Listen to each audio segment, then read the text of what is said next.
ইয়া হান্নান, ইয়া মান্নান, এই নামগুলোতে এত শক্তি কেন? এই নামগুলোতে আছে কি? এই নামগুলো কার? আর এই নামগুলো তো আল্লাহর, এই জন্যই এই নামগুলোতে এত পাওয়ার। এই নামগুলো পড়লে কি হয় আর কখন পড়বেন শুনলে আপনি অবাক হয়ে যাবেন। ইয়া হান্নান, অধিক স্নেহশীল, ইয়া মান্নান, অধিক দয়ালু, অধিক দাতা। এই নামগুলো কাবা ঘরের গিলাফের মধ্যে উপরে লেখা আছে, শুনলে আশ্চর্য হয়ে যাবেন। আবু দাউদ শরীফের একটা হাদিস আছে, 1495 নম্বর হাদিস।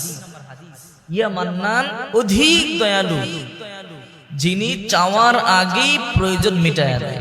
যখন আপনার কোনো কিছু প্রয়োজন হবে তখন আপনি এই নামগুলো ধরে যদি আল্লাহকে ঢাকতে পারেন, বিশ্বাস করেন আল্লাহ পাক আপনার প্রয়োজন পড়ার আগেই আপনার প্রয়োজন আল্লাহ মিটায় দিবেন।